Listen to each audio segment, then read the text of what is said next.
Okay, we are live. Let me go ahead and get the address for this stream. And this way I can go ahead and share this.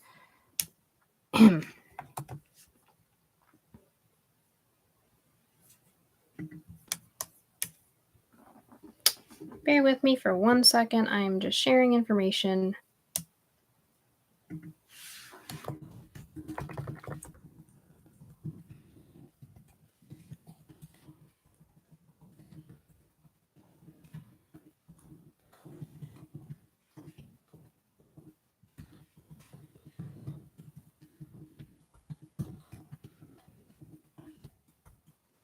Hey.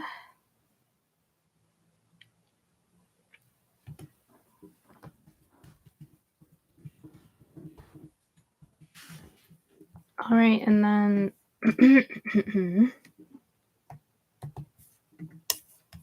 gonna go ahead and also share that on Twitter.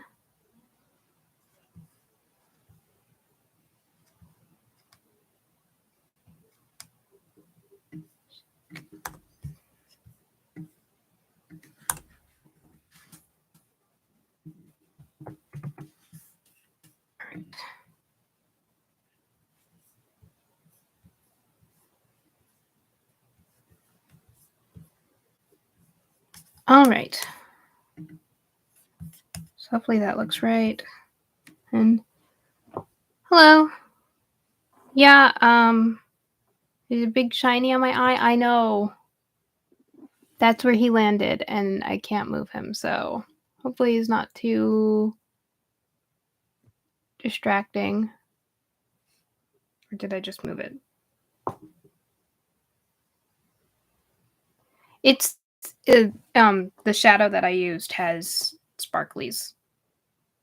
So I think my light needs to be turned a little bit.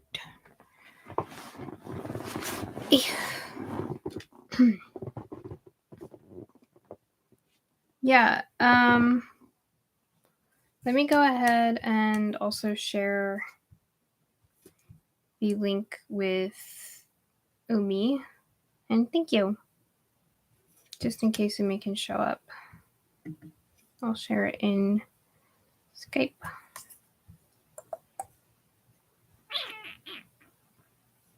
How's everybody today?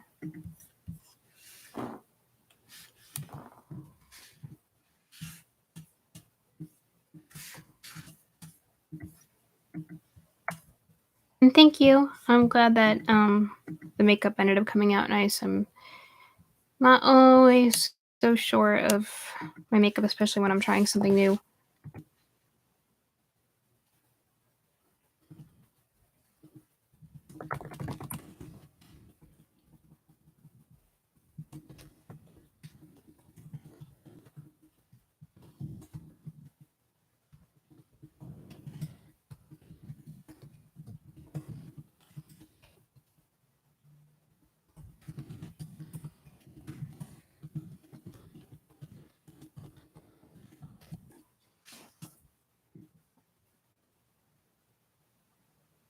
Oh, thank you. Yeah, and also there's time. Like, just because you haven't gotten as much as you wanted to get done yet doesn't mean, like, the day's not over yet, you know? Thanks.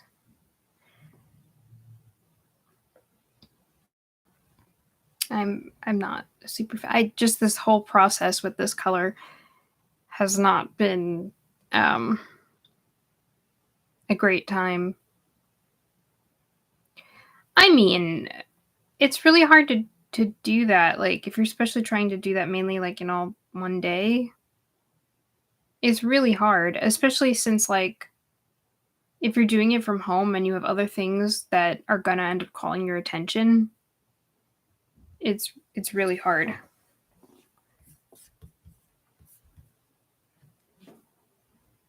I just realized that I forgot to I usually put a little bit of highlighter on my nose. And I forgot to do that this time. Oh well.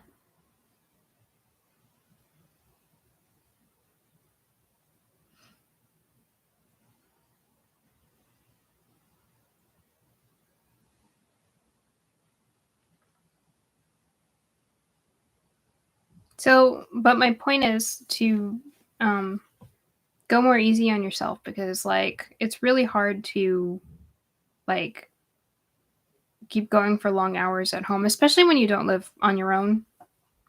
Um, like, if you have other people who are going to, like, inevitably call you to do things or, require your attention just in any way, it's really hard. Oh, thank you. It's just to, like, add a little pop and focus. I don't think it, like, makes a world of difference. I just noticed that it's not there this time.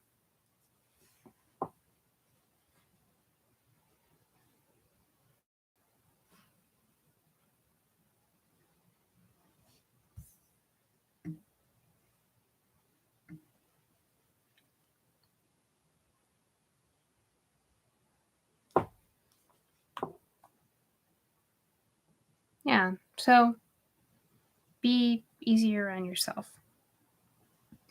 The, all of the eyeshadow and stuff, by the way, that I used was from the, ColourPop Hocus Pocus palette that they released this year. Um, some of the colors they work, and apply a little easier than others, but generally pretty good. Let me think. I also have, like, aside from the palette colors, I also have on top of the purple from the palette, on top of Observe, the darker purple from the palette, I have, Come to Play, which is the Sarah themed Jelly Much shadow that they released, which is like a sparkly purple, which is where those big sparklies are coming from. Um, and then on the inside, there's, I think it's Brew Another Batch. Yeah, it's Brew Another Batch. And then in the, like, just very beginning of the crease, and also in, like, the very tippity corners of my eye, not like the corner of my eye, but rather the corner of the lid. There's Cursed, is what it is, which is like a lime. It's like a lime green, but it's got like gold flecks in it. And then on the outside, there's Cometh to Me. It's like a dark brown, but the problem with that one is so Observe was really, really streaky, actually. And so I needed like two layers of Observe. Um and then Cometh to Me was really, like, really, really, really fallouty. Like, I had like a big patch of fallout right here. and some as well on the side too. That I had to deal with. Um like, a little bit goes a long way with that color, but at the same time a little a little bit comes with a lot. So, there was that, and then what else? Um, the Jelly Mud shadow was okay. It was really pretty easy to apply. All I did was I, like, took my finger in it and then just pat it onto the lid. And I think that it looks okay. Um, yeah, but nothing else really special besides that. Oh, please. Thank you. But I just wanted to talk about it because I liked the colors. They're all really pigmented. Like, not to complain about the palette, because even though those colors, the Cometh to Me and Observe, were not great in application. They still looked nice, and, like, you couldn't really see the problem with them. I mean, the Cometh to Be with the big fallout, yes, you could see, but the Observe and it being a little streaky, you couldn't really see in the mirror, like, from further away. It's more like an up-close problem. And then I was covering it with the Come to Play anyway, and then, what I really liked actually was the shimmer color, the, Brew Another Batch, because usually I find that, like, highlighting colors like that are just shimmery are usually really, really, really fair in pigment. They're not usually very pigmented. But as you can see, like, is that's really pigmented there. So he's good. Um hmm. All right, so the next thing that we're going to be doing is we're going to be starting the next book, which is The Girl Who Loved Tom Gordon. And I don't know if anybody else has copies of it, but I just flicked through briefly and it takes place in Maine. We're playing Stephen King bingo here. All the Stephen King stories take place in Maine. Like, I'm sure it's just because he has an affinity for Maine or something, but it just makes Maine sound incredibly scary. Like, it's like all the scary shit takes place in Maine.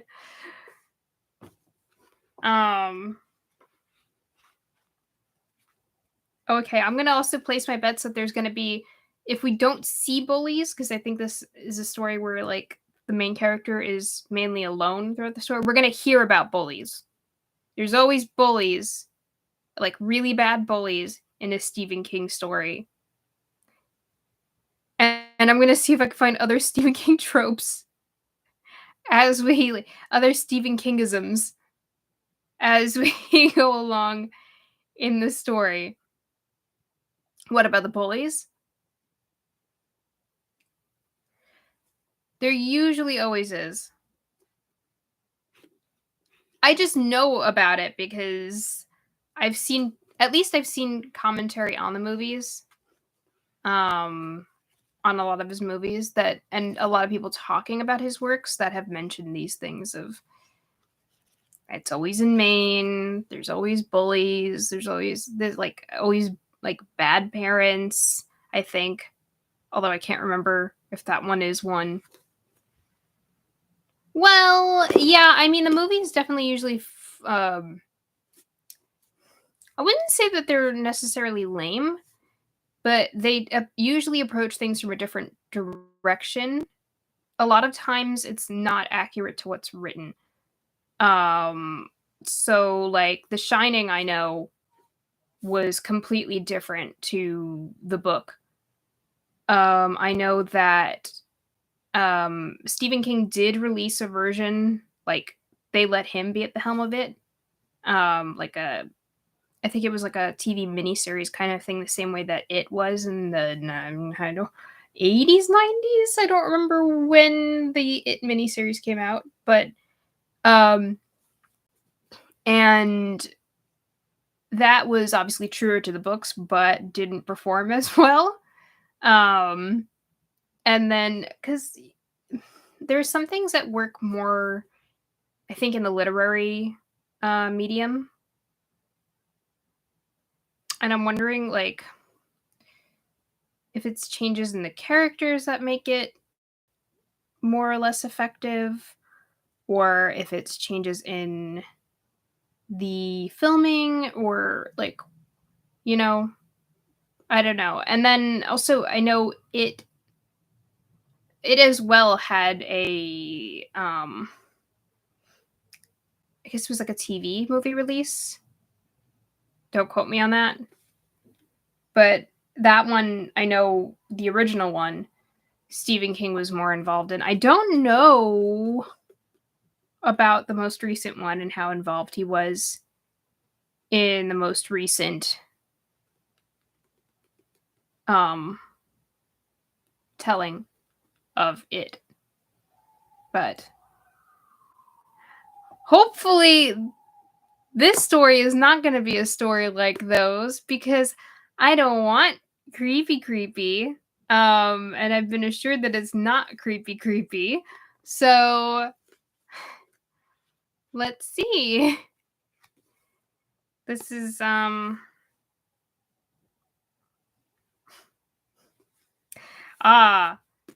what a great thing to open up.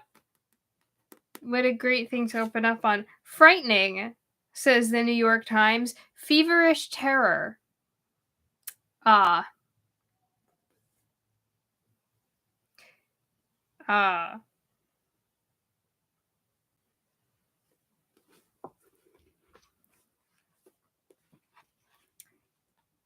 Well, let's see. A fast, scary read. King blasts a homer, says the New York Daily News. Plenty of thrills. King paints a masterful, terrifying picture of every child and maybe adult's worst fear, using that creepy crawly paranoia to perfection.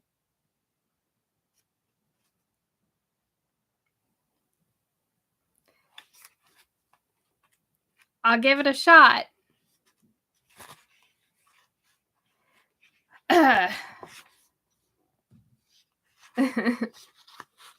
So we begin in June of 1998. And we start off with a chapter called The Pregame. Oh, that's cute. The chapters are like baseball terms, the chapter names.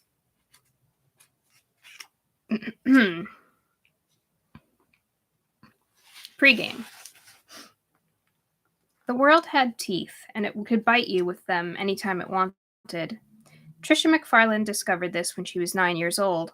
At 10 o'clock on a morning in early June, she was sitting in the back seat of her mother's Dodge Caravan, wearing her blue Red Sox batting practice jersey, the one with 36 Gordon on the back, and playing with Mona, her doll. Boo, obligatory boo from a Yankees fan, boo. At 10:30, she was lost in the woods. By 11, she was trying not to be terrified, trying not to let herself think, this is serious, this is very serious. Trying not to think that sometimes when people got lost in the woods, they got seriously hurt. Sometimes they died.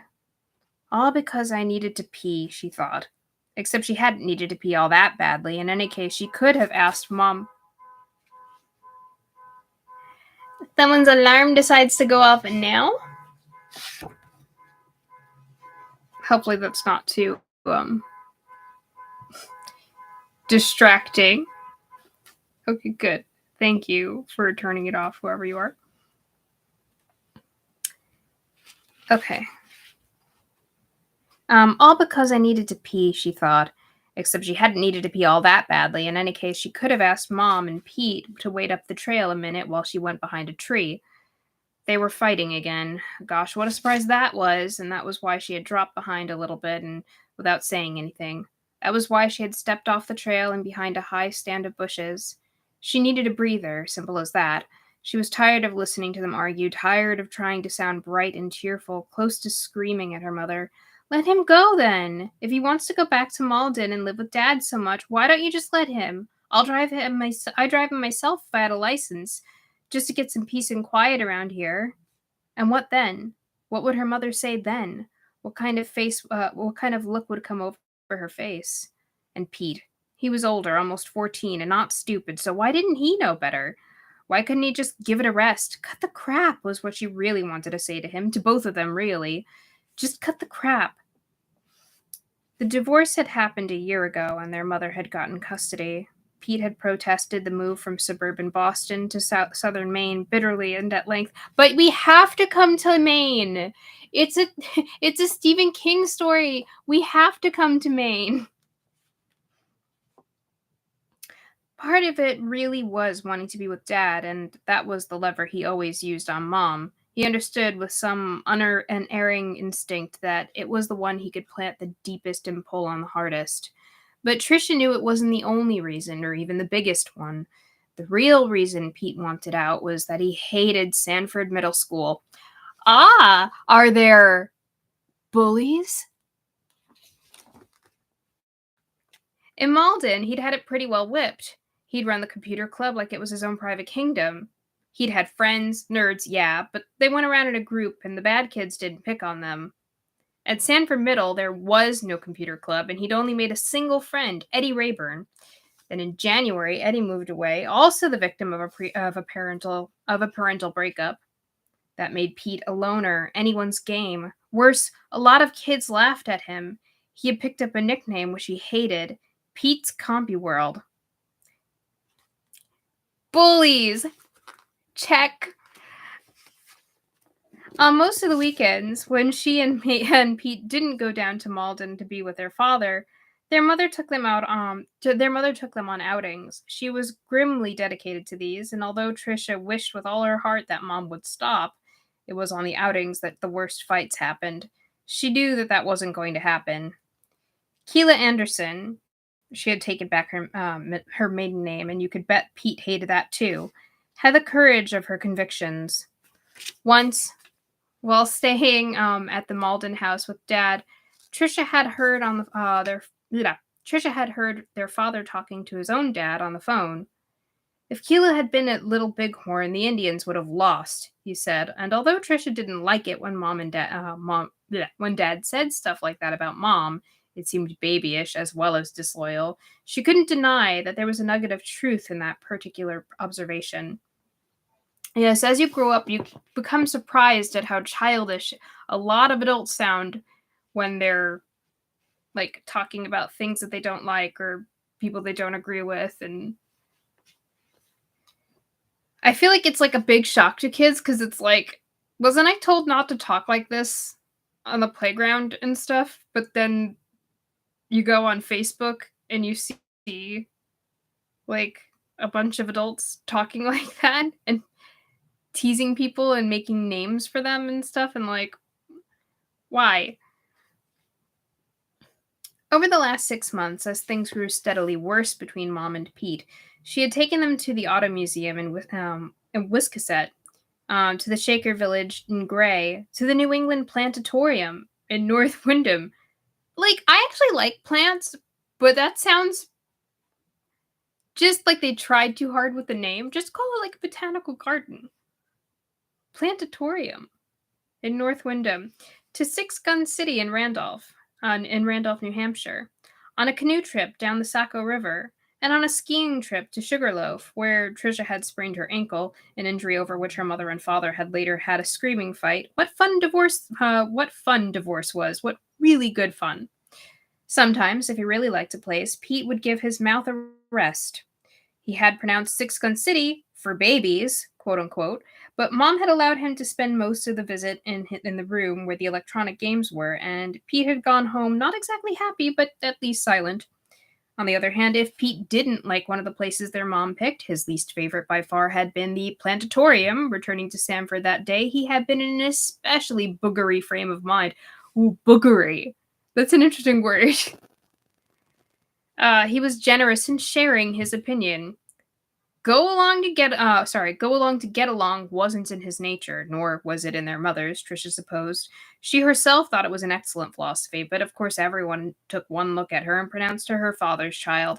Sometimes that bothered her, but mostly she liked it. Trisha didn't care where they went on Saturdays and would have been perfectly happy with a steady diet of amusement parks and many golf courses just because they minimized the increasingly horrible arguments. But Mom wanted the trips to be instructive, too, hence the Plantatorium and Shaker Village. On top of his other problems, Pete resented having education rammed down his throat on Saturdays when he would rather have been up in his room playing Sanitarium or Riven on his Mac. Oh my god, Riven? That was a callback. Or Riven on his Mac. Once or twice he had shared his opinion. This sucks! Pretty well summed it up.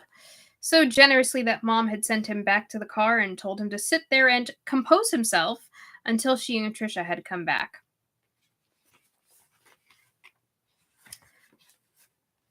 I actually remember Riven. There was a game a long time ago on the PC and I guess Mac called Myst, and then it had a sequel called Riven, and it like combined 3D graphics with like actual footage. Um, it's to me, it's eerie. It's mostly like a puzzle game. There's like a story behind it, but the world is completely empty in that game, save for like you run into maybe a few people or see like a few videos, or like sometimes you'll be trapped behind a door and see some other people pop up, and like I don't know, it used to give me the heebie-jeebies when I was little.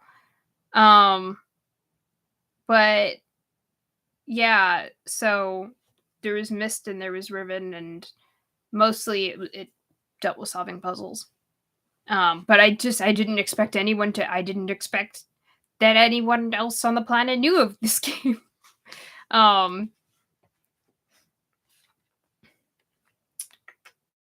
Trisha wanted to tell Mom she was wrong to treat him like he was a kindergartner who needed a timeout, that someday they'd come back to the van and find it empty, Pete having decided to hitchhike back to Massachusetts, but of course she said nothing.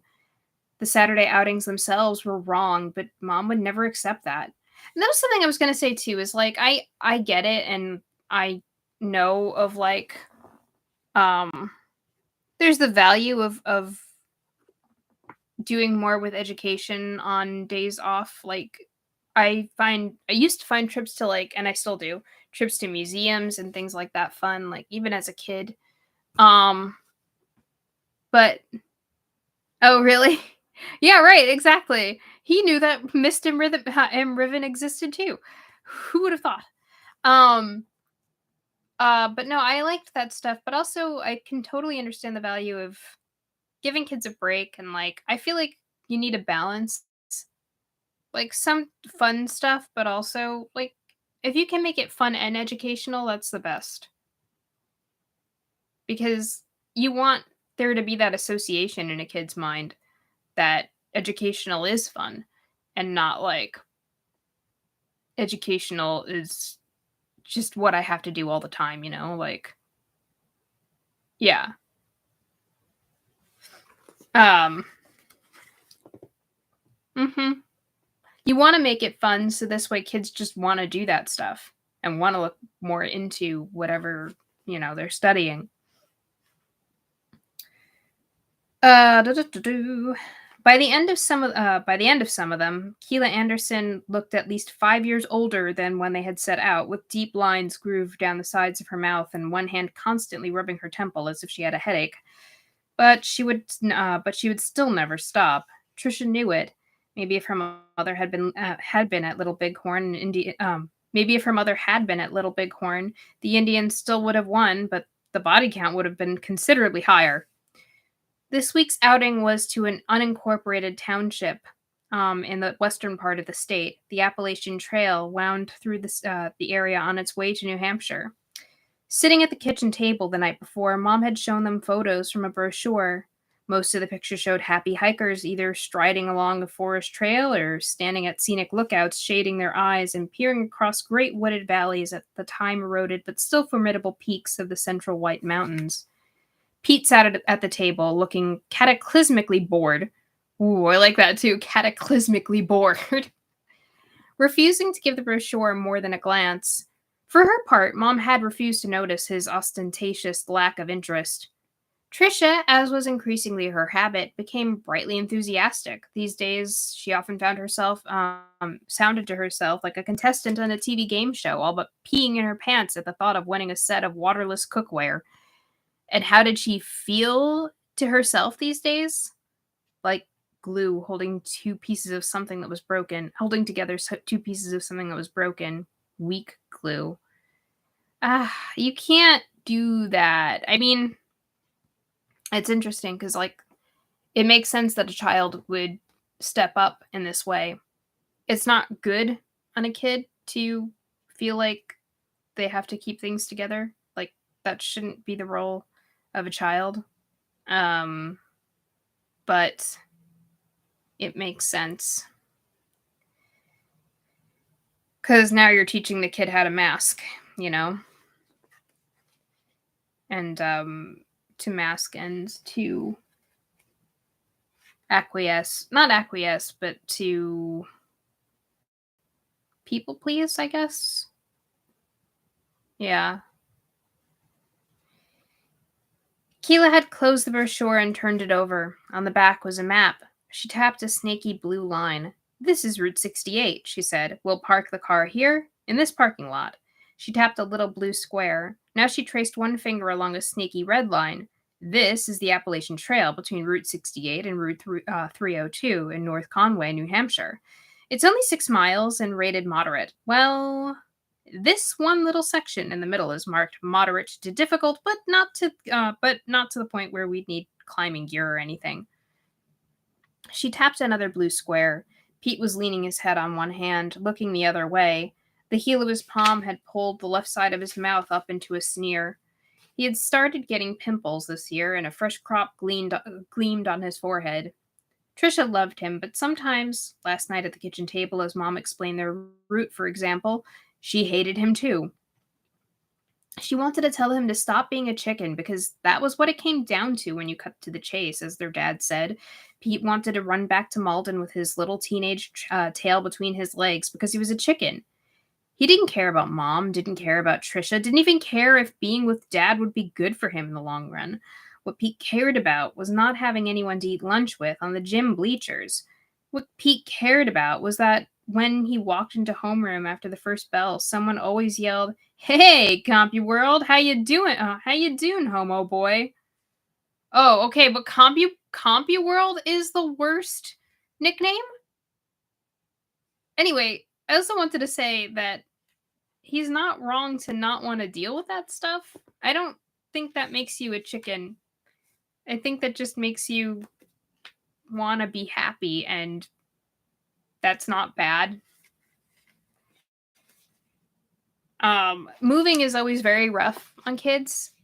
Like, just always is. And, like, I don't think all media is always, and I don't know necessarily if this media is actually being harsh on that because we're seeing things through a very limited lens. Definitely seeing things with biases since we're seeing through Trisha's point of view. But, like, it's normal for, like, anyone, honestly, to have trouble with a move, especially when it, like, if it's not their decision. Um, but like, kids, they can't really process, like, well, in the future things will get better, and in the future you'll have friends, and you'll because what they see is right now I'm alone. Right now it's scary. Right now people are making fun of me. Everything's miserable right now. I can't see how that will get any better. And yeah, so it's hard, especially on kids. Mhm. Right, exactly. This is the parking lot where we come out, Mom had said, either not noticing that Pete wasn't looking at the map or pretending not to. The van shows up there around 3. It'll take us back around to our car. 2 hours later, we're home again, and I'll haul you guys to a movie if we're not too tired. How does that sound? Okay, that's fair. Like, to me, that's fair. Pete had said nothing last night, but he'd had plenty to say this morning, starting with a ride up from Sanford. He didn't want to do this. It was ultimately stupid because he didn't want to do this. It was ultimately stupid. Plus, he'd heard it was going to rain later on. Why did they have to spend a whole Saturday walking in the woods during the worst time of the year for bugs? What if Trisha got poison ivy, as if he cared? And on and on and on, yada yada yada yada yada. He even had the gall to say that he should be home studying for his final exams. Pete had never studied on Saturday in his life, as far as Trisha knew. At first, Mom didn't respond, but finally he began getting under her skin. Given enough time, he always did. By the time they got to the little dirt parking area on Route 68, her knuckles were white on the steering wheel, and she was speaking in clipped tones, which Trisha recognized all too well. Mom was leaving condition yellow behind and going to condition red. It was looking like a very long 6-mile walk through the western Maine woods, all in all. At first, Trisha had tried to divert them, exclaiming over barns and grazing horses and picturesque graveyards in her best, "Oh, wow, it's waterless cookware" voice. But they ignored her, and after a while, she had A while is not usually one word. Why did it just like struck my brain? This reminds me of people who I expected better of you, Stephen King. No, I um there are people who also spell a lot like as one word. And I remember there's this one writer a long time ago who like drew what in a lot would be.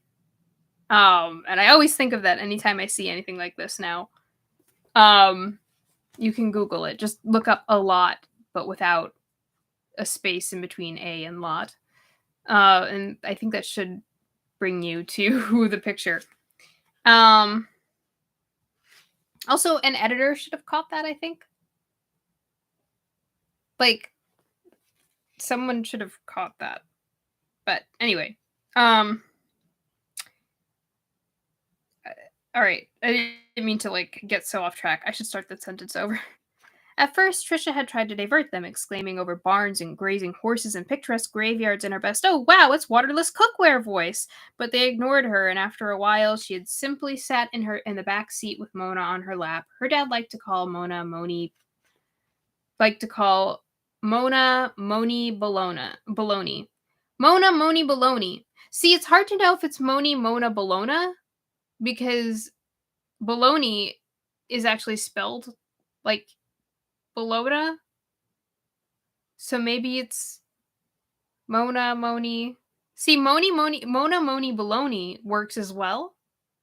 So I'm getting like too stuck on I don't know. Okay. All right. Anyway, and her knapsack beside her, listening to them argue and wondering if she herself might cry or actually go crazy. Could your family fighting all the time drive you crazy? I guess, yeah, anything could drive you crazy. Maybe when her mother started rubbing her temples with the tips of her fingers, it wasn't because she had a headache, but because she was trying to keep her brains from undergoing spontaneous combustion or explosive decompression or something. Trisha is very verbose mentally for a 9-year-old. To escape them, Trisha opened the door to her favorite fantasy. She took off her Red Sox cap and looked at the signature written across the brim in broad black felt tip strokes.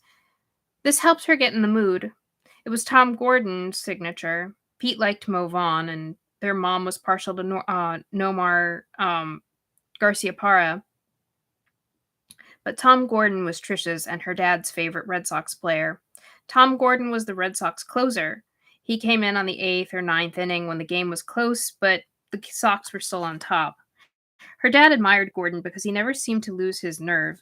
Flash has got ice water in his veins, Larry McFarland liked to say, and Trisha always said the same thing, sometimes adding that she liked Gordon because he had the guts to throw a curve on 3-0. This was something her father had read to her in a Boston Globe column. Only to Moni Bologna, and only to Moni Bologna, and once to her girlfriend Pepsi Robichaud, had she said more. She told Pepsi she thought Tom Gordon was pretty good looking. To Mona, she threw caution entirely to the winds, saying that number 36 was the handsomest man alive, and if he ever touched her hand, she'd faint. If he ever kissed her, even on the cheek, she thought she'd probably die. Now, as her mother and her brother fought in the front seat about the outing, about Sanford Middle School, about their dislocated life, Trisha looked at the assigned cap her dad had somehow gotten her in March, just before the season started, and thought this: I'm in Sanford Park, just walking across the playground to Pepsi's house on an ordinary day, and there's this guy standing at the hot dog wagon. He's wearing blue jeans and a white T-shirt, and he's got a gold chain around his neck. He's got his back to me, but I can see the chain winking in the sun. Then he turns around, and I see, oh, I can't believe it, but it's true. It's really him. It's Tom Gordon. Why he's in Sanford is a mystery, but it's him, all right. And oh God, his eyes, just like when he's looking in for the sign with men on base, those eyes, and he smiles and says he's a little lost. He wonders if I know a town called North Berwick, how to get there, and oh God, oh my God, I'm shaking. I won't be able to say a word. I'll open my mouth and nothing will come out but a little dry squeak, what Dad calls a mouse fart. Only when I try and try I can only when I try I can speak. I sound almost normal, and I say, he says, then I say, and then he says, thinking about how they might talk while they fight, while the fighting in the front seat of the caravan drew steadily further away. Sometimes Trisha had decided silence was life's greatest blessing. She was still looking fixedly at the signature on the visor of her baseball cap when Mom turned into the parking area, still far away. Trisha's off in her own world, was how her father would put it, unaware that there were teeth hidden in the ordinary texture of things, and she would soon know it. She was in Sanford, not in TR 90. She was in the town park, not at an entry point in the Appalachian Trail. She was with Tom Gordon, number 36, and he was offering to buy her a hot dog in exchange for directions to North Berwick. Oh, bliss. We have first inning is the next chapter. What are you laughing about over there? Let me just take some water.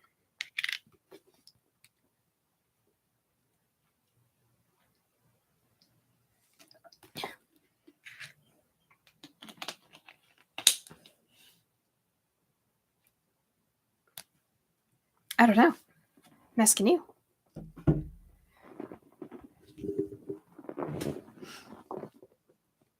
Oh. Sorry, I didn't look up at the time that the message came in.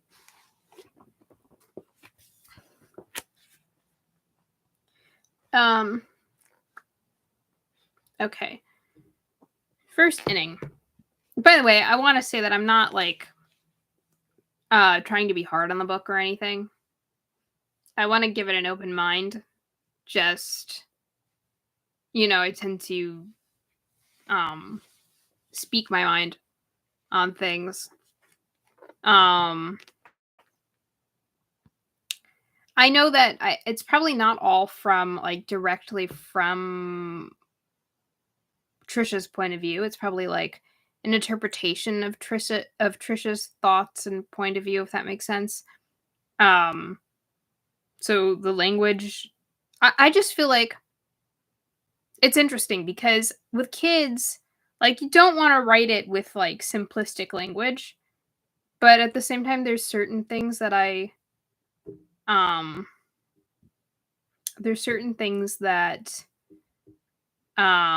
just feel like a child wouldn't notice. You're always like, I don't know. It's interesting. You can run into some troubles with doing things from a character's point of view. And like children can be really difficult. Yeah, I liked that detail of the daydreaming. Yeah, Gaiman was really good at that, especially with in the Graveyard Book, because you had a constantly growing. He wasn't even the narrator though. Like, I feel like Trisha is being painted as more of a narrator than Bod was in the Graveyard Book. Like, we learned about Bod, but we also learned about things outside of Bod. Things weren't really told from Bod's point of view exactly. Every now and then it would maybe lapse into Bod's point of view or other people's points of view, but it was always very, like, the whole book wasn't like that. And it was very, very clear when and why we were jumping into certain people's points of view. Versus this seems to be all in Trisha's point of view, and that can get really tricky. Yeah.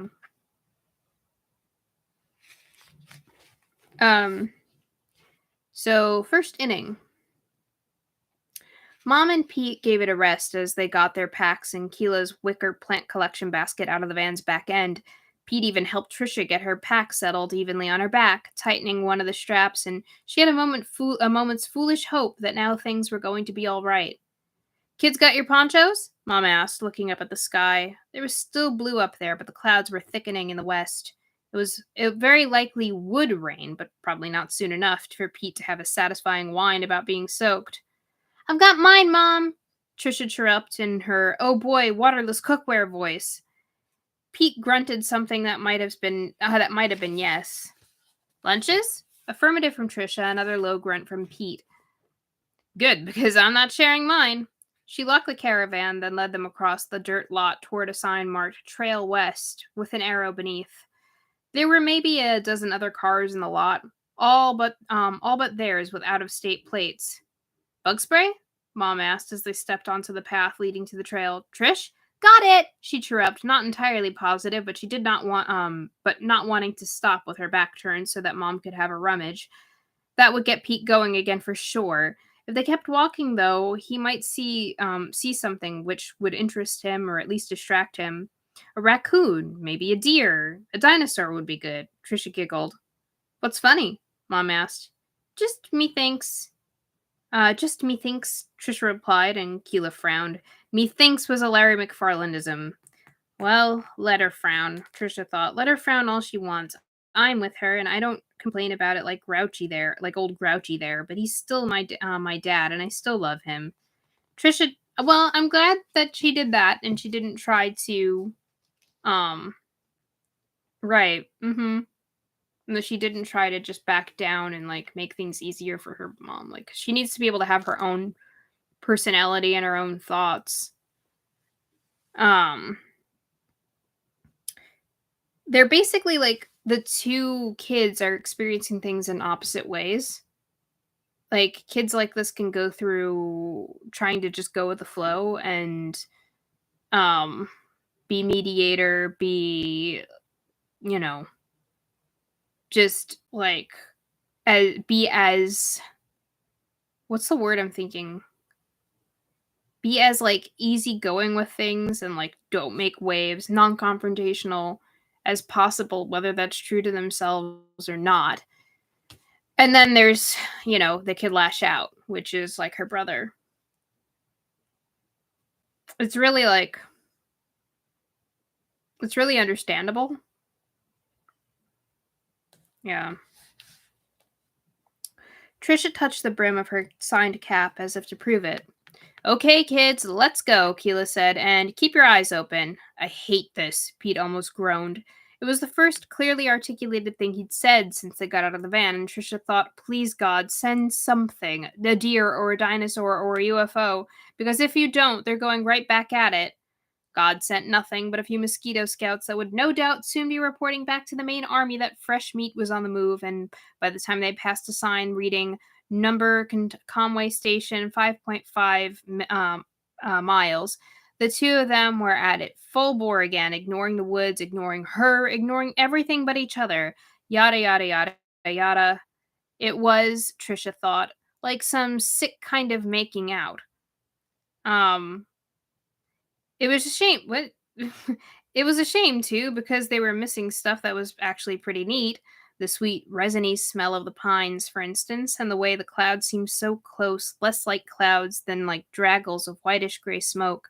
She guessed you'd have to be an adult to call them something as boring as walking one of your, She guessed you'd have to be an adult to call something as boring as walking one of your hobbies, but this really wasn't bad. She didn't know if the entire Appalachian Trail was as well maintained as this, probably not. But if it was, she guessed she could understand why people with nothing better to do decided to walk all umpty thousand miles of it. Trisha thought it was like walking on a broad, winding avenue through the woods. It wasn't paved, of course, and it ran steadily uphill, but it was easy enough walking. There was even a little hut with a pump inside it and a sign which read, "Water tests okay for drinking. Please fill primer jug for next person." She had a bottle of water in her pack, a big one with a squeeze top, but suddenly all Trisha wanted in the world was to prime the pump in the little hut and get a drink, cold and fresh from its rusty lip.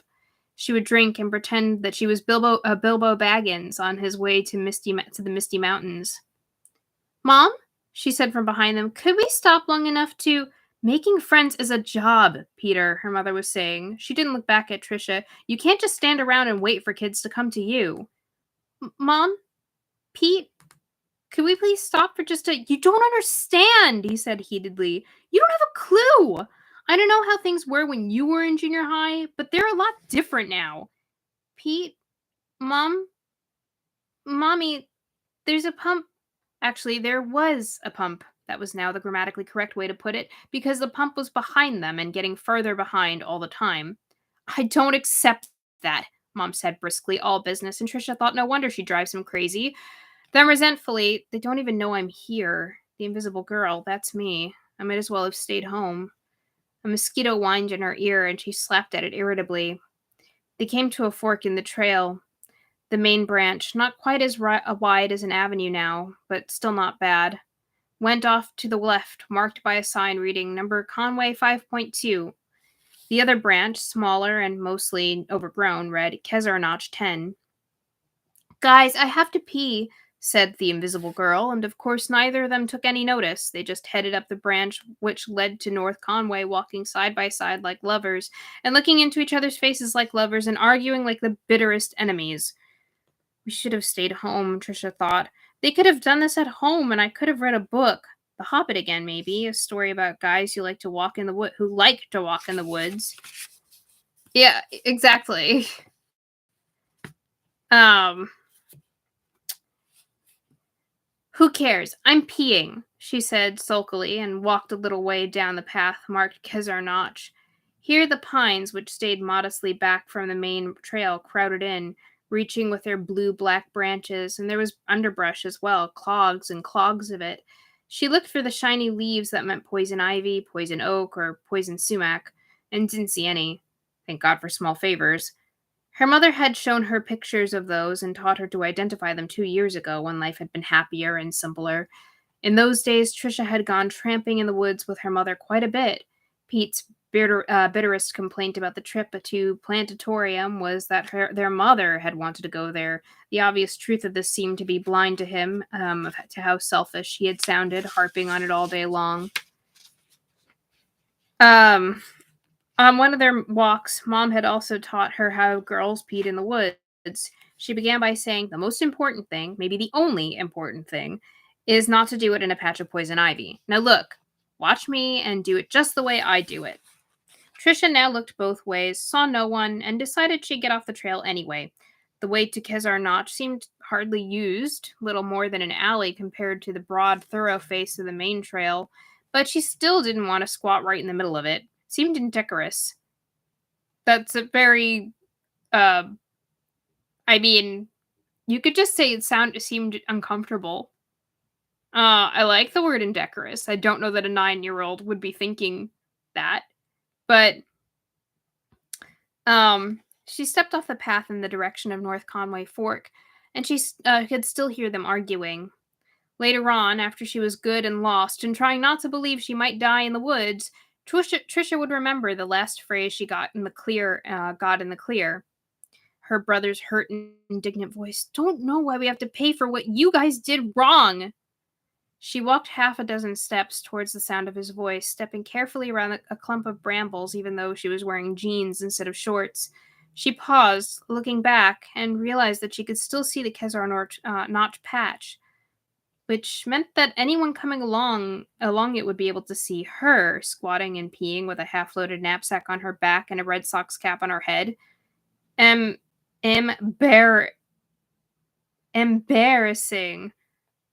as Pepsi might say. Keela Anderson had once remarked that Penelope Robichaud's picture should be next to the word vulgar in the dictionary, because it's embarrassing, as Pepsi might say. Or is she using Pepsi as like a nickname for Penelope? Maybe I'm just dumb. I don't understand that. Yeah. Me too. Wow. Trisha went down a mild slope, her sneakers slipping a little in a carpet of last year's dead leaves. And when she got to the bottom, she couldn't see the Kezar Notch path anymore. Good. From the other direction, straight ahead, through the woods, she heard a man's voice and a girl's answering laughter, hikers on the main trail and not far away by the sound. As Trisha unsnapped her jeans, it occurred to her that if her mother and brothers paused in their oh-so-interesting argument, looking behind them to see how Sis was doing, and saw a strange man and woman instead, they might be worried about her. Good, give them something else to think about for a few minutes, something besides themselves. The trick, her mother had told her on that better day in the woods 2 years ago, wasn't going outdoors, girls could do that every bit as well as boys, but to do it without soaking your clothes. Trisha held on to the conveniently. Are we still on peeing in the woods? Come on! Do we need a page and a half to describe peeing in the woods? Come on. We're not even done with it yet. Trisha held on to the conveniently jutting branch of a nearby pine, bent her knees, then reached between her legs with her free hand, yanking her pants and her underwear forward and out of the firing line. For a moment, nothing happened. Wasn't that just typical? And Trisha sighed. A mosquito whined bloodthirstily around her left ear, and she had no hand free with which to slap it with.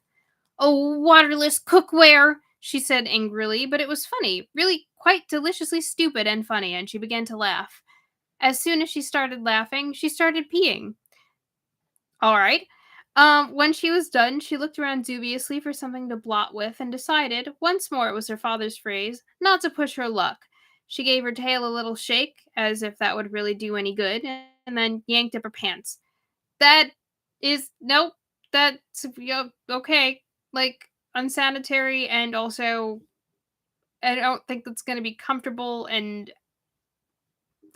anyway, and then yanked up her pants. When the mosquito buzzed the side of her face again, she slapped it briskly and looked with satisfaction at the small bloody smear in the cup of her palm. "Thought I was unloaded, partner, didn't you?" she said. Trisha turned back toward the slope and then turned around again as the worst idea of her life came to her. This idea was to go forward instead of backtracking to the Kezar Trail. The paths had forked in a Y. She would simply walk across the gap and rejoin the main trail. Piece of cake. There was no chance of getting lost because she could hear the voices of the other hikers so clearly. There was really no chance of getting lost at all. How we doing? Oh, I think we could probably go for another chapter. Let me see where we. Bum-ba-da-bum-bum. Second inning.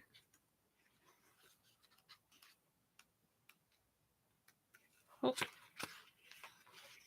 Sorry, I'm looking for where the chapters are divided. They're kind of like really short-ish. I think we could read at least another chapter, if not to the fourth chapter for today. They're just pretty short. All right. The west side of the ravine in which Trisha had taken her rest stop was considerably steeper than the side that she had come down. She climbed it with the aid of several trees, got to the top, and headed over more even ground in the direction the voices had come from. There was a lot of underbrush, though, and she swerved around several thorny, close-packed patches of it. At each swerve, she kept her eyes pointed in the direction of the main trail. She walked in this fashion for 10 minutes or so, then stopped. In that tender place between her chest and her stomach, the place where all the body's wires seemed to come together in a clump, she felt the first minnowy flutter of disquiet. Shouldn't she have come to the North Conway branch of the slithering through the leaves? Wait, what? Did I miss a page? I did. Of the Appalachian Trail by now? It certainly seemed so. She hadn't gone far down the Kezar Notch branch, probably not more than 50 paces, surely no more than 60, 70 at the very... How would you know paces is... All right, whatever. Anyway. And so the gap between the two diverging arms of the Y couldn't be very big, could it? She listened for voices on the main trail, but now the woods were silent. Well, that wasn't true. She could hear the sough of the wind through the big old west country pines. She could hear the squawk of a jay and the far-off hammering of a woodpecker digging his mid-morning snack out of a hollow tree. She could hear a couple of freshly arrived mosquitoes. They were buzzing around both ears now, but no human voices. It was as if she were the only person in all these big woods, and although that was ridiculous, the minnow fluttered in the hollow place once more. A little more And although that was ridiculous, the minnow fluttered in that hollow place once more. A little more strongly this time. Trisha started walking forward again, faster now, wanting to get to the trail, wanting the relief of the trail. She came to a great fallen tree, too high to climb over, and decided to wriggle under it instead. She knew the smart thing would be to go around, but what if she lost her bearings? You've already lost them, a voice in her head whispered. A terrible, cold voice. Shut up! I have not! You shut up! She whispered back, and dropped to her knees. There was a hollow running beneath one section of the moss-caked tree, old trunk, and Trisha squirmed into it.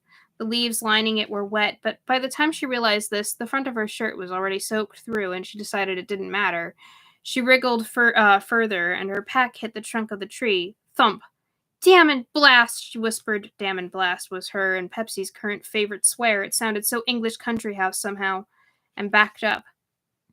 She got to her knees, brushed clinging damp leaves from her shirt, and noticed as she did that her fingers were trembling. "I'm not scared," she said, speaking out loud on purpose because the sound of her voice whispering was freaking her out a little. "Not scared a bit. The trail's right there. I'll be on it in 5 minutes and running to catch up." She took off her pack and, pushing it ahead of her, began to crawl under the tree again. Halfway out, something moved under her. Why is she going through the stump again? Did I miss something? Why is she doing this?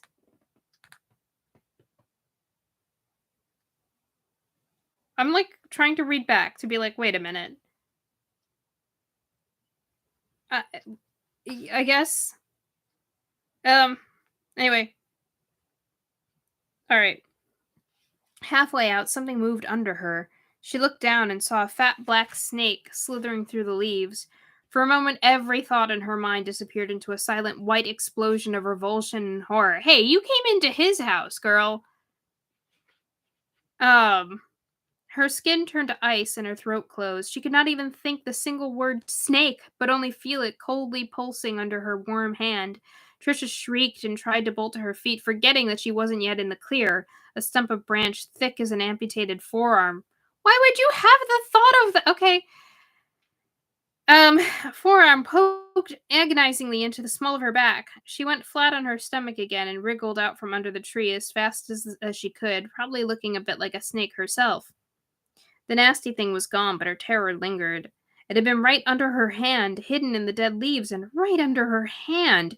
Evidently not a biter, thank God. But what if there were more? What if they were poisonous? What if the woods were full of them? And of course they were. The woods were full of everything you didn't like, everything you were afraid of and instinctively loathed, everything that tried to overwhelm you with nasty no-brain panic. No, that's Australia. Why didn't she ever agree to come? Not only agreed, but agreed cheerfully. She snagged the strap of her pack in one hand and hurried on with it banging against her leg, casting mistrustful looks back at the fallen tree and the leafy spaces between the standing ones, afraid of seeing the snake, even more afraid that she might see a whole battalion of them, like snakes in a horror movie, Invasion of the Killer Snakes or Snakes on a Plane. Starring Trisha McFarland, the riveting tale of a little girl lost in the woods and... Trisha began, and then, because she was looking back over her shoulder, she tripped on a rock sticking out of the mulchy earth, staggered, waved the arm not holding her pack in a doomed effort to keep her balance, and then fell heavily on her side. This sent up a flare of panic from her lower back where the stump of branch had jabbed her. She lay on her side in the leaves, damp, but not all nasty squelchy like the ones in the hollow beneath the fallen tree. Breathing fast, feeling a pulse throb between her eyes. She was suddenly dismally aware that she didn't know if she was going in the right direction anymore or not. She had kept looking back over her shoulder, and she might not be. Go back to the tree, then, the fallen tree. Stand where you came out from underneath, and look straight ahead, and that's the direction you want to go in, the direction of the main trail. But was it? If so, how come she hadn't come to the main trail already? Tears prickled the corners of her eyes. Trisha blinked them. What is that voice? Is that, like, her thinking that? Or is that, like, the writer? Like, who's giving her these conflicting thoughts? Tears prickled the corners of her eyes. Trisha blinked them back savagely. If she started to cry, she wouldn't be able to tell herself she wasn't frightened. If she started to cry, anything might happen. But there shouldn't be a narrator. It should be her. People don't have narrators. She walked slowly back to the fallen moss-plated tree, hating to go in the wrong direction even for a few seconds, hating to go back to where she had seen the snake, poisonous or not. She loathed them. Knowing she had to go, she spotted the divot in the leaves where she'd been when she saw and, oh God, felt the snake, a girl-length smutch on the floor of the forest. It was all smutch is a nice word. It was already filling up with water. Looking at it, she rubbed a hand dispiritedly down the front of her shirt again, all damp and muddy. That her shirt should be damp and muddy from crawling under a tree was somehow the most alarming thing so far, and suggested that there had been a change of plan. And when the new plan included crawling through soggy hollows under fallen trees, the change was not for the better. Why had she left the path in the first place? Why had she left sight of the path? Just to pee? To pee when she didn't even need to pee that badly? If so, she must have been crazy. And then some further craziness had possessed her, making her think she could walk through the uncharted woods. This was the phrase which occurred to her now, in safety. Well, she had learned something today. Indeed, she had. She had learned to stay on the path, no matter what you did or what you had to do or how bad you had to do it, no matter how much yada yada yada you had to listen to. It was better to stay on the path. When you were on the path, your Red Sox shirt stayed clean and dry. On the path, there was no disturbing little minnow swimming in the hollow place between your chest and your stomach. On the path, you were safe. Safe. Trisha reached around to the small of her back and felt a ragged hole in her shirt. The stub of a branch had punched through then. She had been hoping it hadn't. And when she brought her fingers back, there were little smears of blood on the tips. Trisha made a sighing, sobbing noise and wiped her fingers on her jeans. Relax. At least it wasn't a rusty nail, she said. Count your blessings. That was one of her mother's sayings, and it didn't help. Trisha had never felt less blessed in her life. She looked along the length of the tree, even scuffed one sneakered foot through the leaves, but there was no sign of the snake. It probably hadn't been one of the biting kind anyway, but God, they were so horrible, all legless and slithery, flipping their nasty tongues in and out. I think their little tongues are cute. They sense temperature with them. She could hardly stand to think of it, even now, how it had pulsed under her palm like a cold muscle. Why didn't I wear boots? Trisha thought, looking at her low-topped Reeboks. Why am I out here in a pair of damned sneakers? The answer, of course, was because sneakers were fine for the path, and the plan had been to stay on the path. Trisha had closed her eyes for a moment. I'm okay, though, she said. All I have to do is keep my head and not go bazonka. I'll hear people over there in a minute or two anyway. This time... Sorry, I hear a crow outside making some interesting noises. This time her voice convinced her a little, and she felt better. She turned around, placed her feet on either side of the black divot where she had lain, and put her butt against the mossy trunk of the tree. There, straight ahead, the main trail had to be. Maybe I better wait here, wait for voices, make sure I'm going the right way. But she couldn't bear to wait. She wanted to be back on the path and putting these scary 10 minutes, or maybe now it was 15, behind her as soon as she could. So she slipped her pack over her shoulders again. There were no angry, distracted, but basically nice big brother. There was no angry, distracted, but basically nice big brother to check the straps for her this time, and sought off again. The minges and nosiums? The minges and nosiums had found her now. They're mosquitoes. So many of them buzzing around her head that her vision seemed to dance with black specks. She waved at them, but didn't slap. Slap at mosquitoes, but it's better to just wave at the little ones, her mom had told her. Oh, like gnats, I guess. Perhaps the same day she had taught Trisha how girls peed in the woods. Keela Anderson, only then she had still been Keela McFarland, said that slapping actually seemed to draw the minges and nosiums. And of course it made the slapper increasingly aware of her discomfort. When it comes to bugs in the woods, Trisha's mom had said, it's better to think like a horse. Pretend you got a tail to swish them away with. swish them away with. But you see, the thing is, a horse actually does have a tail to swish them away with. It doesn't matter if it's ineffectual. Standing, but the horse still does swish. Um, Standing by the fallen tree, waving at the bugs, but not slapping at them, Trisha had fixed her eyes on a tall pine about 40 yards away, 40 yards north if she still had her bearings. She walked to this, and you wouldn't be able to measure as a 9-year-old 40 yards, I don't think.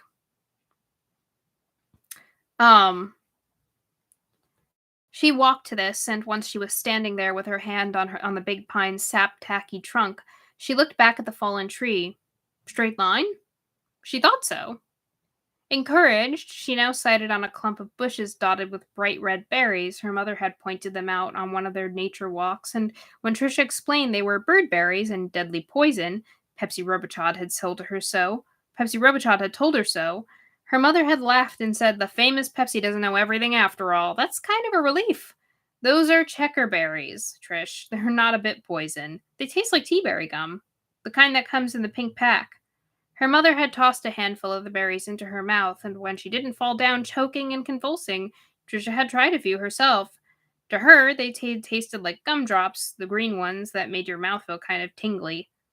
I mean, I wouldn't just. You have food still in your pack. I might go with what you packed right now, but anyway. Well, it does help that I'm pretty sure that 40 yards it's not metric, like the metric system that you'd be measuring in. That's that's all American measurements, so yeah. She walked to the bushes, thought about picking a few berries just to cheer herself up, but didn't. She wasn't hungry and had never felt less capable of cheering up. She inhaled the spicy smell of the waxy green leaves, also good to eat, Keela had said, although Trisha had never tried them. She wasn't a woodchuck, after all. Then looked back at the pine. She ascertained that she was still traveling in a straight line and picked out a third landmark, this time a split rock that looked like a hat in the middle in an old black and white movie. What an interesting description. Next came a cluster of birches, and from the birches she walked slowly to a luxuriant nestle of ferns halfway up a slope. She was concentrating so fiercely on keeping each landmark in view, no more looking back over your shoulder, sweetheart, that she was standing beside the ferns before she realized she was, you should pardon the pun, overlooking the forest for the trees. You couldn't resist, King, could ya? You couldn't resist. Going landmark to landmark was all very well, and she thought she had managed to keep it on a straight line. But what if it was a straight line in the wrong direction? It might be the wrong direction just by a little, but she had to have gone wrong. If not, she would have come to the trail again by now. Why, she must have walked. "Cripes," she said, and there was a funny little gulp in her voice that she didn't like. It must be a mile. A mile at least. Bugs all around her. Minges and nosums in front of her. Nosiums in front of her. Hateful mosquitoes seeming to hang like helicopter by her ears, giving off that maddening warble whine. She slapped at one and missed, succeeding only in making her own ear ring. And still she had to restrain herself from smacking again. If she started doing that, she'd end up whacking away at herself like a character in an old cartoon. She dropped her pack, squatted, undid the buckles, turned back the flap. Here she was. Here was her blue plastic poncho and the paper sack with the lunch she had fixed herself. There was her Game Boy and some suntan lotion. Wouldn't need that, with the sun now completely gone and the last patches of blue overhead filling in. Here was her bottle of water and a bottle of Surge and her Twinkies and a bag of chips. No bug spray, though, wouldn't you know it. So Trisha put on the sun... Oh, right, yeah, she lied about... She just kind of, went along with it and said she had it earlier. So Trisha put on the suntan lotion instead. It might keep at least the minges away. And then returned everything to her pack, or it'll make all the bugs stick to you. Yay! She paused just a moment to look at the Twinkies, and then dumped the package in with the rest. As a rule, she loved them. When she got to be Pete's age, her face would probably be one great big pimple if she didn't learn to lay off the sweets. But for the time being, she still felt totally unhungry. Besides, you may never get to be Pete's age, that disquieting inner voice said. How could anyone have such a cold and scary voice inside them, such a traitor to the cause? You may never get out of these woods. Shut up, shut up, shut up! She hissed and buckled the pack's flap with trembling fingers. That done, she started to get up, and then paused, one knee planted in the soft earth beside the ferns, her head up, scenting the air like a fawn on its first expedition away from its mother's side. Only Trisha wasn't smelling, she was listening, focusing on that one sense with all of her concentration. Branches rattling in a faint breath of breeze, whining mosquitoes, rotten, nasty old things, the woodpecker, the far-off caw of a crow, and at the furthest outpost between silence and audition, I forgot to close my mail so we don't get notification sounds. Sorry about that.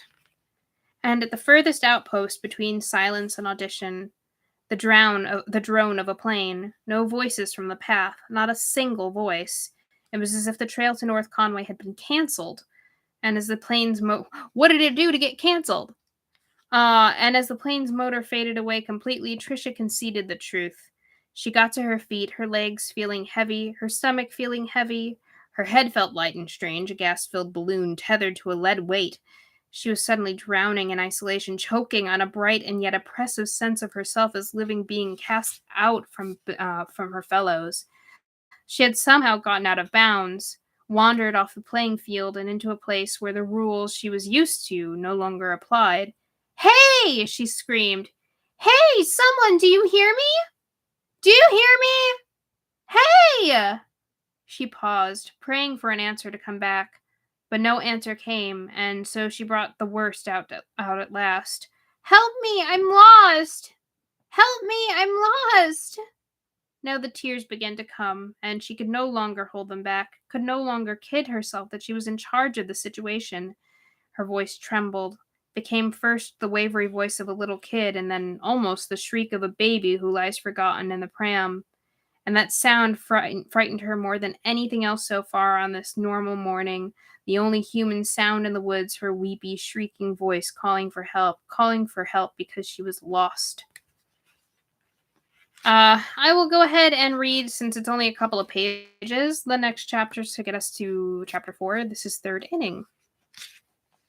She yelled for perhaps 15 minutes, sometimes cupping her hands around her mouth and turning her voice in the direction she imagined the main trail must be, mostly just standing there by the ferns and screaming. She gave one final shriek, no words, just a high bird call of combined anger and fear, so loud it hurt her throat, then sat down beside her pack and put her face in her hands and cried. She cried hard for maybe 5 minutes. It was impossible to tell that for sure. Her watch was back home, lying on the table next to her bed. Another smooth move by the great Trisha. And when she stopped, she felt a little better, except for the bugs. The bugs were everywhere, crawling and whining and buzzing, trying to drink her blood and sip her sweat. That's disgusting, but okay.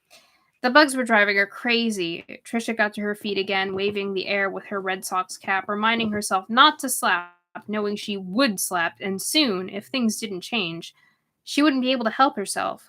Walk or stay where she was, she didn't know which would be best. She was now too frightened for anything much like rational thought. Her feet decided for her, and Trisha got moving again, looking around fearfully as she went, wiping her swollen eyes with her arm. The second time she raised the arm to her face, she saw 6 mosquitoes on it and slapped at them blindly, killing 3. Jesus. 2 had been full to bursting. The sight of her own blood didn't ordinarily upset her, but this time, well, when you're being bitten by 9 mosquitoes, I understand. The sight of her own blood didn't ordinarily upset her, but this time all the strength went out of her legs, and she went down again on the needle carpet in the cluster of old pines and cried some more. She felt headachy and a little whoopsie in her stomach. But I was just in the van a little while ago, she thought over and over. Just in the van, the back seat of the van, listening to them snipe at each other. And then she thought of her brother's angry voice drifting through the trees. Don't know why we have to pay for what you guys did wrong. It occurred to her that those might be the last words she would ever hear Pete say, and she actually shuddered at the idea as at the sight of some monstrous shape in the shadows. Her tears dried up more quickly this time, and the weeping wasn't so intense. When she got to her feet again, waving her cap around her head almost without realizing it, she felt halfway to being calm. Oh, sorry, waving her cap around her head almost without realizing it. By now, they'd surely know she was gone. Mom's first thought would be that Trisha had gotten pissed at them for arguing and gone back to the caravan. They'd call out for her, then retrace their steps, asking people they met on the trail if they'd seen a girl in a Red Sox cap. She's 9, but tall for her age and looks older, Trisha could hear her mom saying, and when they got back to the parking area and found she wasn't in the van, they'd start getting seriously worried. Mom would be frightened. The thought of her fright made Trisha feel guilty as well as afraid. There was going to be a fuss, maybe a big one, involving the game wardens and the Forest Service, and it was all her fault. She had left the path. It's not all your fault because you're 9 and your mother should be paying attention to you, or your mother should not be in custody of 2 children. I know people make mistakes, but you're walking through the woods with 2 children.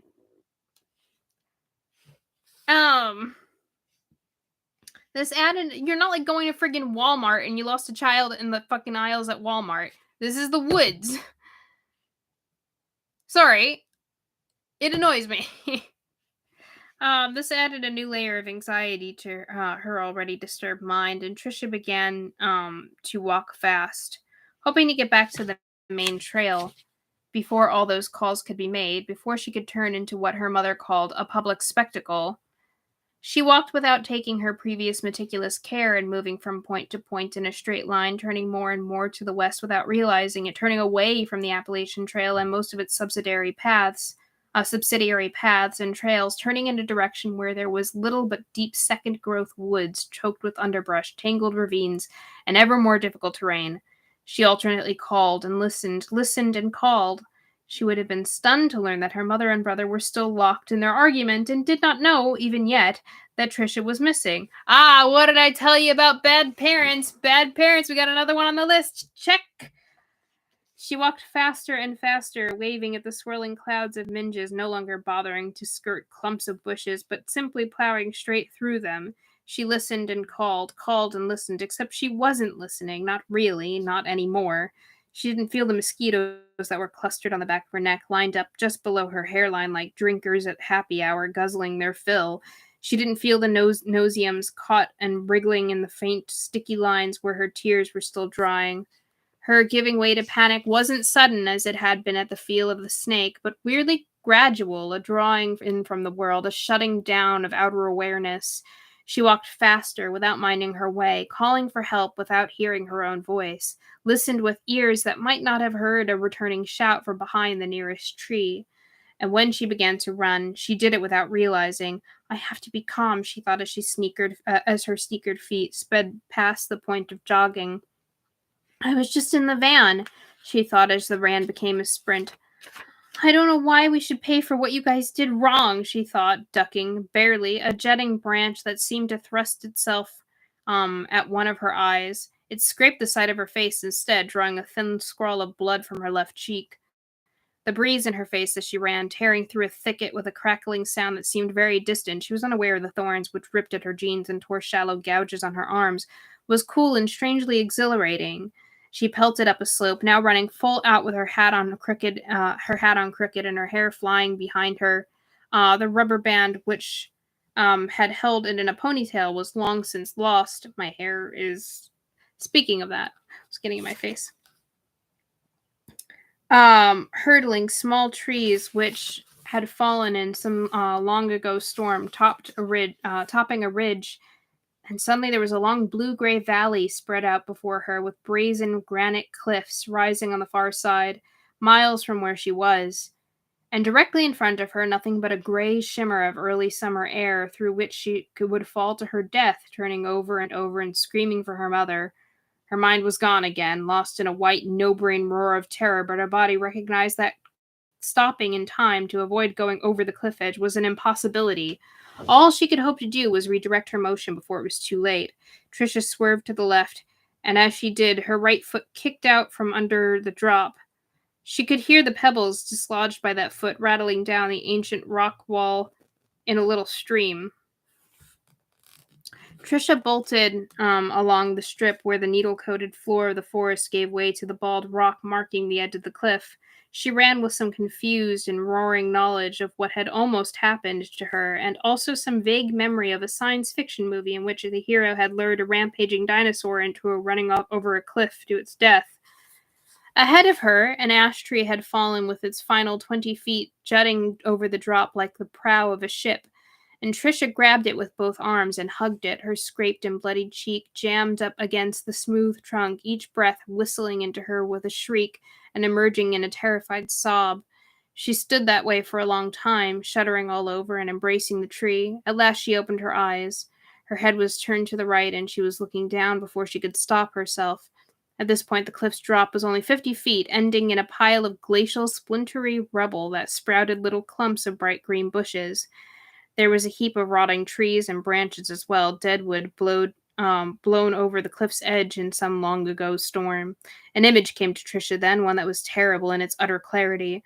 She saw herself falling toward the jackstraw pile, screaming and waving her arms as she went down, saw a dead branch punching through the undershelf of her jaw and up between her teeth, tacking her tongue to the roof of her mouth like a red memo, then spearing into her brain and killing her. Ah, intrusive thoughts. Fun times. Little young to be getting them, no. No, she screamed, both revolted by the image and terrified by its plausibility. She caught her breath. I'm all right, she said, speaking low and fast. The bramble scratches on her arms and the scrape on her cheek throbbed and stung with sweat. She was just now becoming aware of those little hurts. I'm okay. I'm all right. Yeah, baby. Called yourself baby. All right. She let go of the ash tree, swayed on her feet, and then clutched it again and as panic lunged inside her head. An irrational part of her actually expected the ground to tilt and spill her off the edge. I'm okay, she said, still low and fast. She licked her upper lip and tasted damp salt. I'm okay. I'm okay. She repeated it over and over, but it was still 3 minutes before she could persuade her arms to loosen their death clutch on the ash tree a second time. When she finally managed it, Trisha stepped back away from the drop.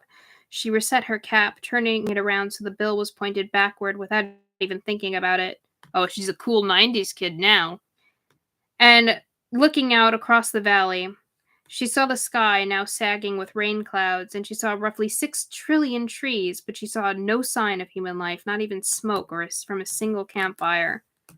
I'm all right, though. I'm okay. She took another step back from the drop and uttered a little scream as something, snakes, brushed the back of her knees. Just bushes, of course, more checkerberry bushes. The woods were full of them, yuck, yuck. And the bugs had found her again.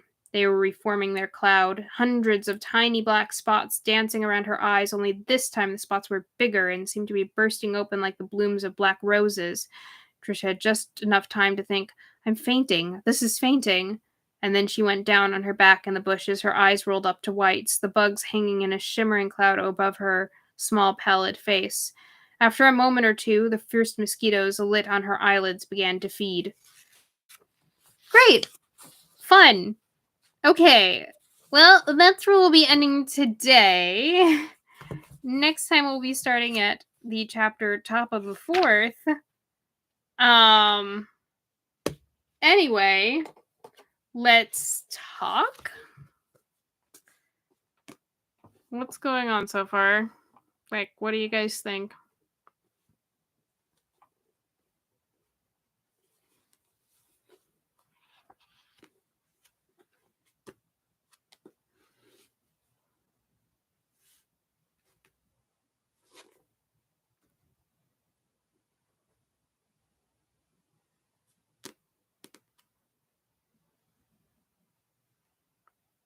Oh, I'm sorry.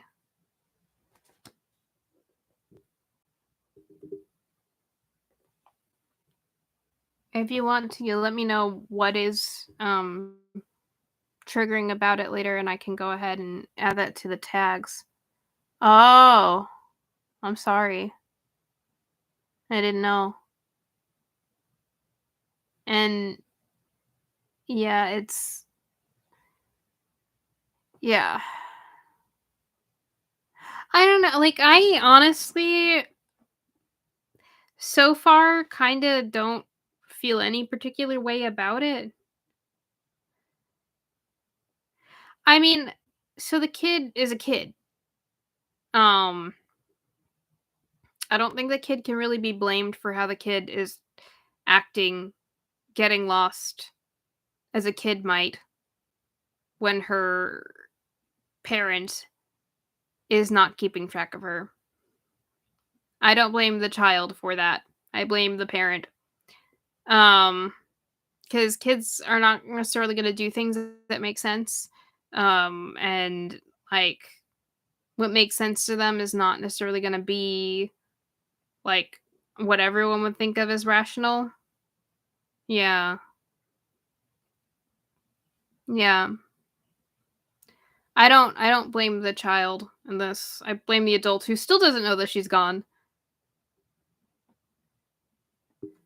Um, yeah, I guess I don't I'm really very conflicted because I the voice of the story is told in is very, I don't know. Like, it's a like, it's supposed to be from a kid's point of view, but it's not entirely from a kid's point of view.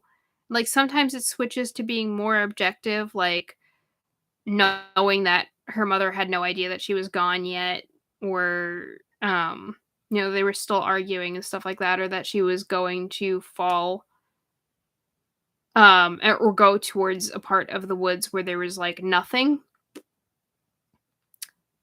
Um, so, like, we keep jumping from we're actually in the head of this 9-year-old to there's actually an omniscient narrator who is telling this story. Um, and then we have, um, just the 9-year-old to me just doesn't really fully sound like a 9-year-old. Like, in the narration itself, which, like I said, you can kind of view it as an interpretation of the 9-year-old's thoughts, so it's not exactly what she's thinking. Although they are noticing things that I wouldn't imagine a 9-year-old necessarily would have. Um, that's why stories and, like, these perspectives are kind of hard to do. Um, because it's the same problem we kind of run into with, like, first person perspective as well. You can't get as detailed with your descriptions and things like that because just a normal person wouldn't notice certain things. Um, um, there is that too. That's another point. I'm not even talking about that yet. There's also, like, a voice in her head that seems like it's another narrator that has nothing to do, and that might be, like, the spooky element of the story. Like, I don't know, there's, like, a despairing voice in her head that speaks in much more adult language than as a 9-year-old should know, you know? Or I don't know, it's interesting, it's hard for me to place on that. Um, yeah, but it's the kid's 9. Like, I get that, like, y when you're older, you can kind of master this stuff more. As a little girl in the woods with no civilization around you, like, it's really hard to be in a rational state and, like, necessarily do the right thing. You're kind of stumbling into things by luck. Uh, I guess it hasn't particularly moved me emotionally in any sort of way. I mean, we're still pretty early in. Like, I feel bad for Trisha, but, like, I'm not super invested right now. and I'm just, like, annoyed at her mother. Um, but, um, that's where we are right now. We're still fairly early into the book, though. What, like yeah. Do you guys have any other, uh, thoughts on it?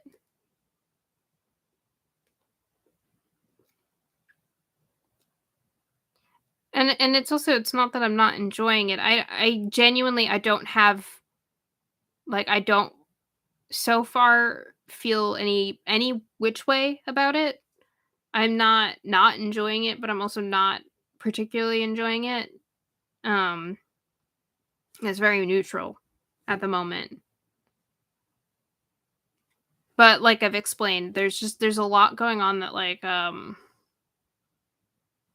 I don't know, like for me, writing and reading wise, uh yeah, it's just conflicting or I don't know how to describe it best. But I mean I just went into it, what I basically just said.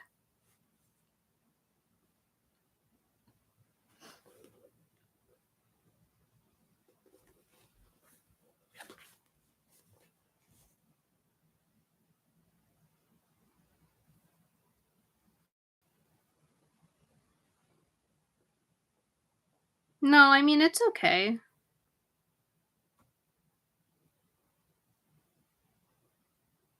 Oh.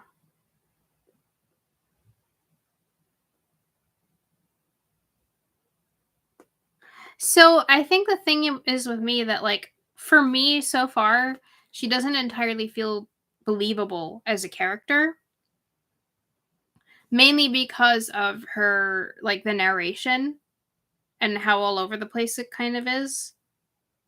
Um I think that's the thing. Like her direct circumstances and what she actually is saying and things like that, I can understand and connect with her with. But on an emotional standpoint, based on everything else that we're seeing inside her head, I guess I just haven't so far.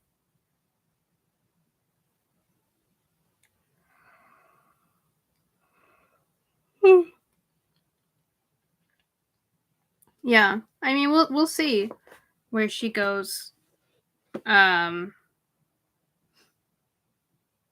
I would think that she's gonna be okay, but we don't know. I guess I don't know King that well to say that she will be. Although, according to Publishers Weekly, this is classic King, brutal, intensely suspenseful, and exhilarating affirmation of the human spirit. So, I think this will be a tale of perseverance.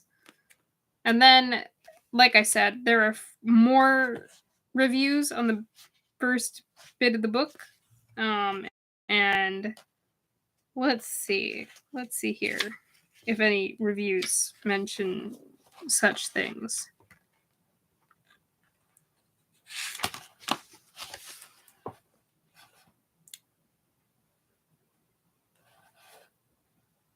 Okay, nothing else about perseverance, but what Publishers Weekly said is a little bit promising. Mhm.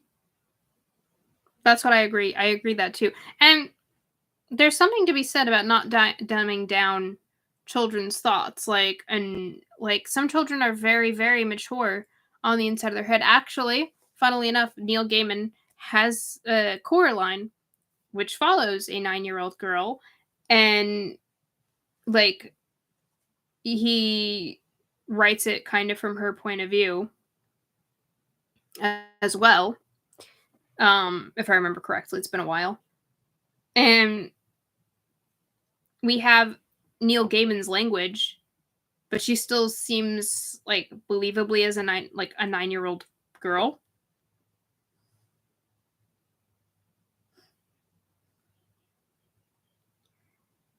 But yeah.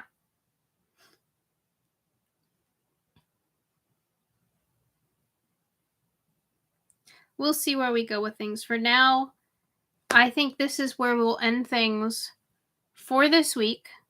We will be back next week at 5 o'clock on Sunday, which will be. Is that? No, that's not it. That'd be the 23rd. Yeah. I was like, is that the day before Spooky Wookie Day? No, it's not. It's the week before Spooky Wookie time. So, we will be back then. For now, go ahead, like, comment, and subscribe on this video. I mean, well, you can't subscribe on this video. Subscribe to this channel and like and comment on this video. And we will go ahead and continue then. I think that we will probably be sticking to YouTube Live going forward, just because it's just been a better experience than Twitch. But we'll see. Maybe we'll jump back at some point, but I think this experience was pretty smooth. And that, yeah, we'll see. Alrighty. I hope you guys have a great day.